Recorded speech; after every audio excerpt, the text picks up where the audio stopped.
Hi there, it is your friendly, local to these internet streets, local marketing confidence cheerleader, oh my goodness, here to have some real talk with you. It's December, the holidays are coming up. For many people, this is kind of an emotionally challenging time of year, and I just want to be real right now when there's so much pressure to be positive and festive. And if you have your own business, if you're a small business owner and you are doing this on your own, you don't have outside funding, you don't come up from a wealthy family, you don't have someone who can support you and pick up the slack while your business takes off, or if you have a slow month, I want to talk about what that's really like, because I think the most popular messaging and business influencers out there have such a powerful message of hope about what's possible, about the money that's possible, the clients that are possible, the time freedom that's possible, the way of life that's possible, and all that stuff is true. Yes, that is possible. It is totally possible. It is something you can achieve. But I think we emphasize the shiny bits of it so much that when you find yourself in a spot where you are being stretched beyond your previous capacity, you are being faced with more risk, more vulnerability, being forced to trust and rely on yourself more than you ever have had to do as an individual, I want to talk about how challenging that initiation is. I don't like to say, or I think I've been trained, given the realm I work in, which is a lot of personal development type coaches, a lot of healing, a lot of revolutionary, rebellious, remaking ways of looking at the world, which is all very positive and beautiful. And I think a lot of people in our community believe words are spells. Like, the way you narrate your experience to yourself matters a lot. The way you describe what's your circumstances to yourself matters a lot. The way you describe yourself to yourself matters a lot in terms of confidence, belief, courage, creativity, willingness to put your business out there and show up and market, and believe in yourself before you have the proof that other people are willing to believe in you too. And that's hard, right? Because a lot of us are so trained. This is not the way they teach you in business school, I'm assuming. Like, you want to make sure you have proof of concept, market share, blah, blah, blah, blah, blah, all these terms. But when you are a one-person business, when you have a personal brand, and it is required that you believe in the value of what you have to offer first, so that you are not asking other people to believe something you don't, so that you're not asking other people to buy something you don't, because my people, we believe in consent-based sales and marketing. We don't like slimy, sleazy sales tactics that make a lot of us feel gross about capitalism. We don't want to be in on that. And so part of the ethical sellingness of it all is building your own belief first, even though that's counter to a lot of the conventional wisdom that's out there. And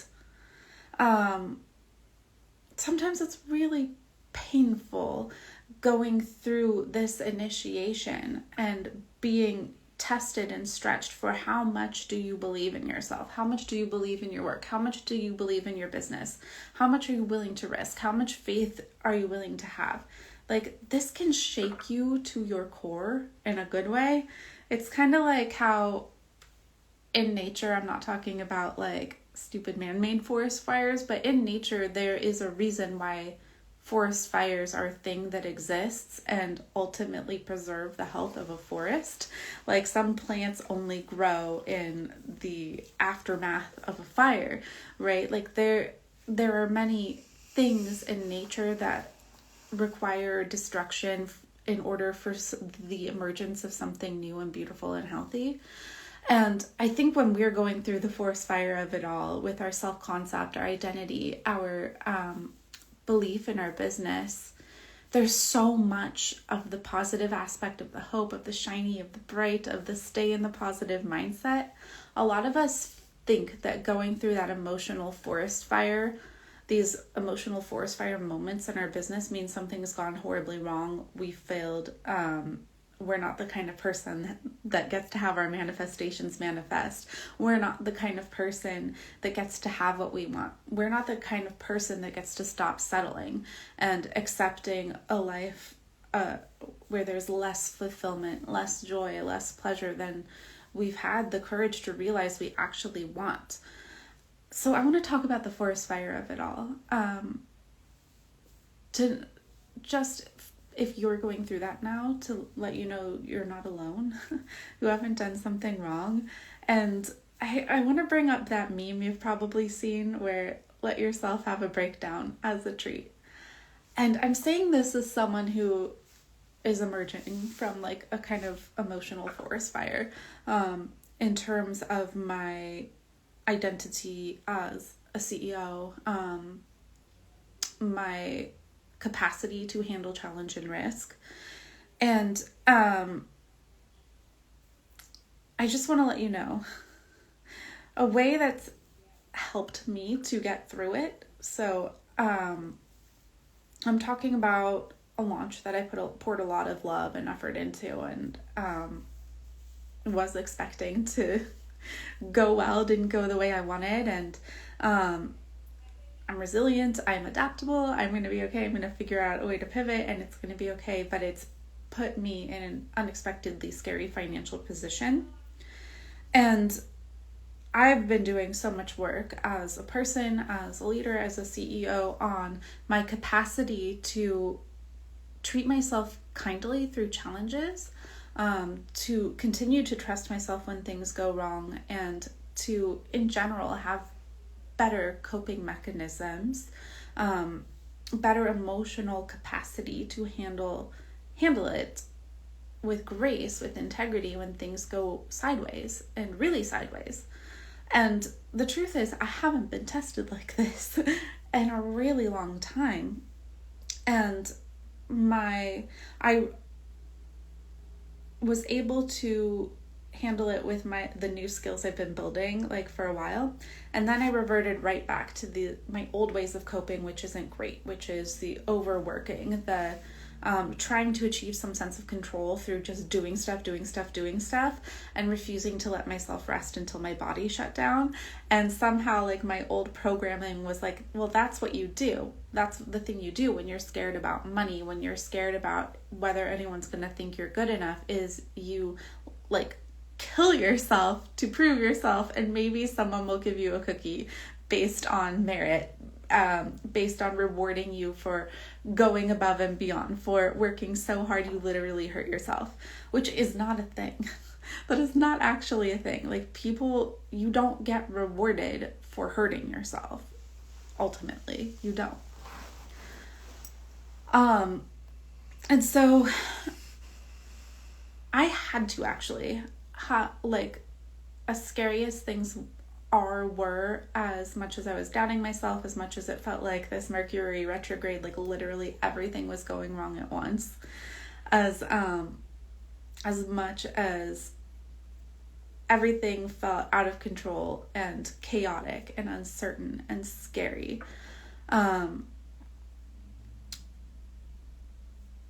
it didn't work to avoid my feelings that are not bright and positive and exciting.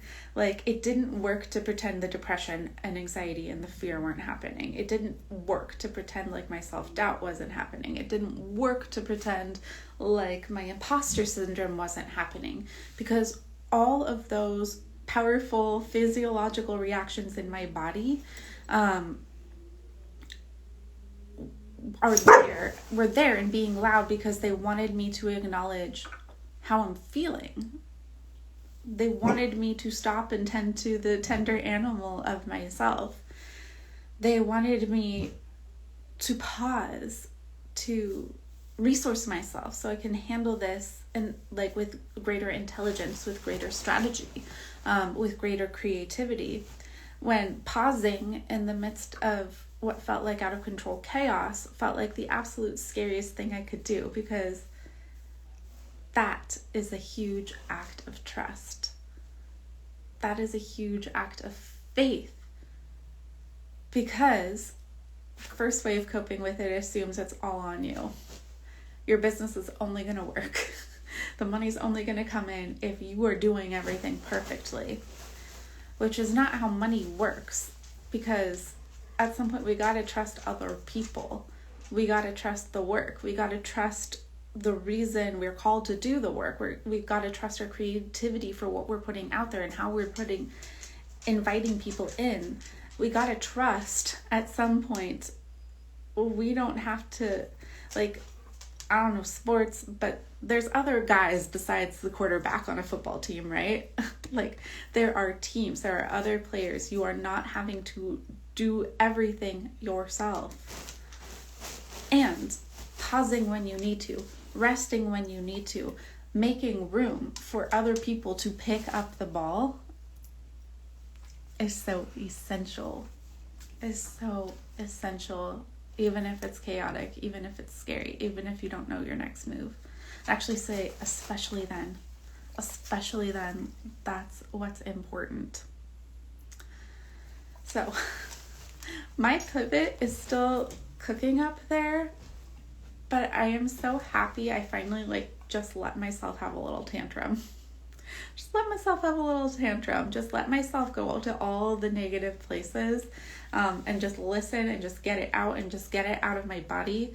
I think I did a podcast episode with the fabulous Samara Kasai, and we had a cool talk about trauma-informed manifestation and how it's actually kind of a form of scarcity mindset to believe that only some emotions are acceptable, that only some thoughts are acceptable, and if you get it wrong, then your manifestations won't manifest.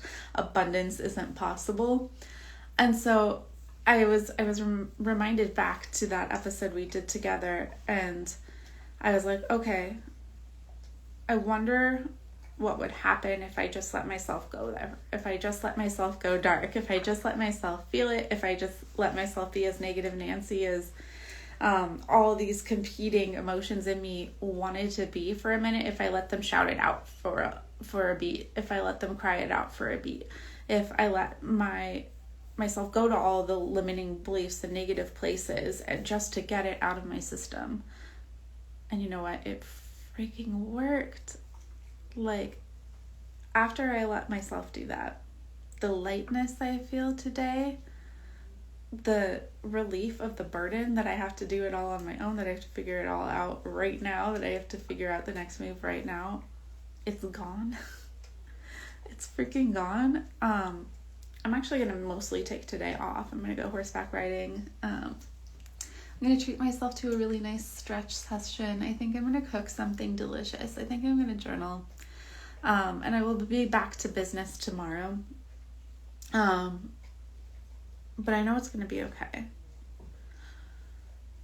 Now, as someone who has historically really struggled with mental health in calmer, saner circumstances, I don't think this would have been possible for me for most of my life. I would not have had the capacity to be like, well, this isn't working. Outworking it isn't working. The trying anything I can do not to feel it isn't working. The shutting off my mind when my mind goes to the bad places isn't working. What would happen if I just let myself have a little breakdown as a treat?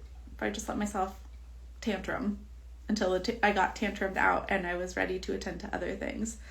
I don't think I would have had the curiosity, the courage, and the self-compassion to do that for a really long time, because it runs so against conventional wisdom. It runs very counter to bootstrapping myths. It runs very counter to toxic positivity that is so out there. It runs very counter to what we are popularly taught is productivity. And so I'm really grateful I'm in a place in my life where I get to have conversations with the lovely Samara Kasai, when I get to listen to podcasts by my mentors like Sarah Beyer, Tiffany Chung, who also is an inspiration for this. She also came on my podcast and talked about how she turned around a flopped launch and like made some insane process after letting herself kind of cry it out for a weekend. I'm really grateful that I'm in a place in my life I've had the ability to be around people that have the courage and the creativity to follow unconventional approaches, to do what feels right to them, to do what their bodies are asking them to do, to trust without empirical evidence, right?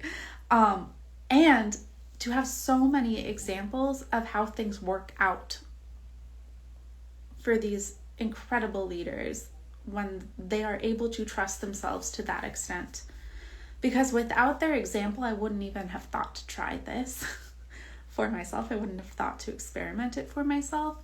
And it is so reminded why, despite making a lot of money from doing kind of traditional done-for-you services and still offering them, why my favorite part of my business is the service I made up, the marketing confidence cheerleading, where it's like when you have these brain weasels, when you have these goblins that are popping up in your mind, are fucking with your emotions so that you are being prevented from showing up at all in your marketing. You feel like you don't know what to do. You're interpreting everything as a failure, as it's not going to work. You're not going to be okay. You don't get to have what you want.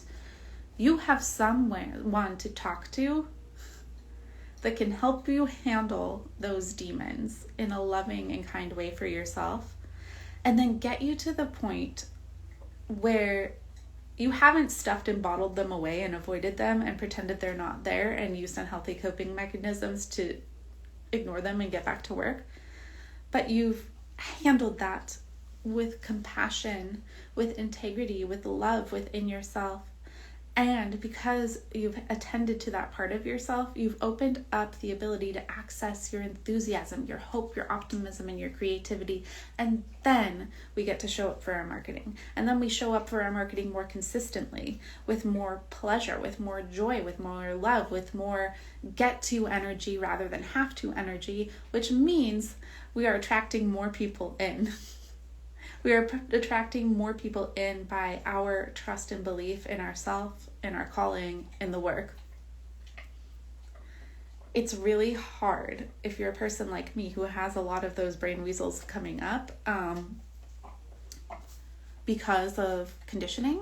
Like those brain weasels aren't there for no reason. They probably adapted as ways to protect you from circumstances or people in your past, or even if in your present. We'll talk about that later. And so if you're one of those people like me, you have a trauma history like that, you might have experienced abuse, you might have experienced discrimination, oppression, the isms, right? You might be in a historically intentionally marginalized identity where you were told over and over again, the way you are is incorrect. You have to assimilate in order to be safe, to get by, to get something livably decent. Not what you want. You don't get to live authentically and be okay. Like, there's so many of us who have had that message reinforced by our families of origin, abusive relationships, oppressive cultural systems, old workplaces, right? A lot of that messaging is really baked in there. And then if we go to business coaches or advisors or follow influencers advice where you don't deal with any of that and you just try to go straight to the productivity and doing the damn thing, it tends to not work, and it tends to burn us out, and it tends to make us feel terrible about ourselves, which is why I knew y'all needed a marketing confidence cheerleader. You needed someone where you could go speak to both.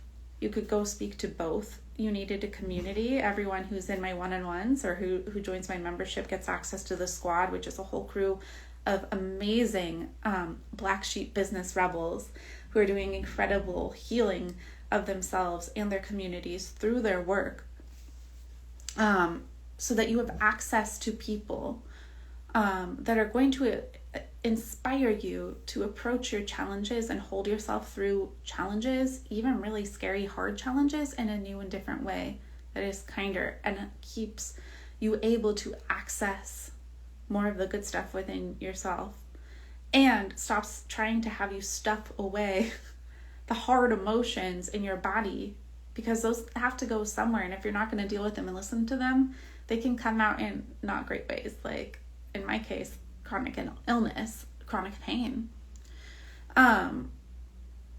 So I don't think a lot of this is common mainstream knowledge for how to handle and navigate this and hold yourself through it, and what to do when the brain weasels get particularly loud as you're trying to get your business out there and up and running and successful, and you are being faced with more visibility, more judgment, more data. You're putting yourself out there in a way you haven't before.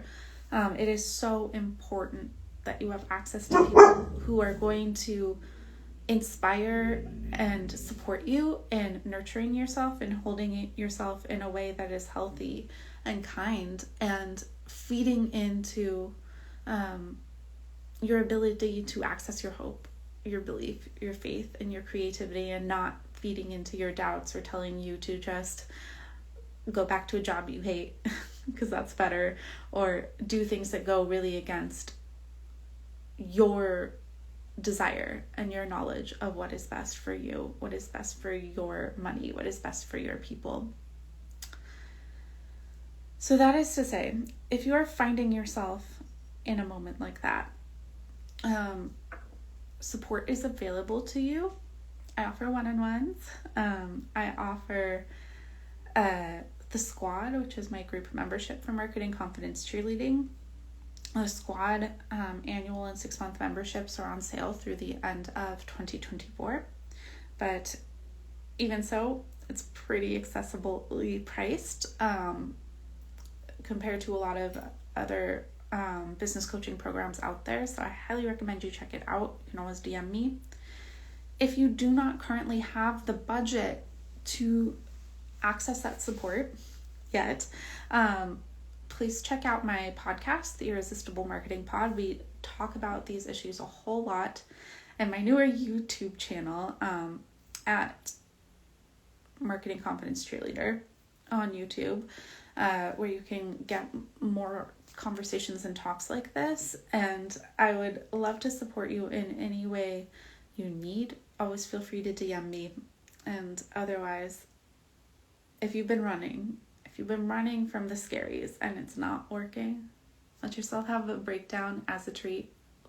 I mean, please, with the support of a licensed mental health professional, for sure.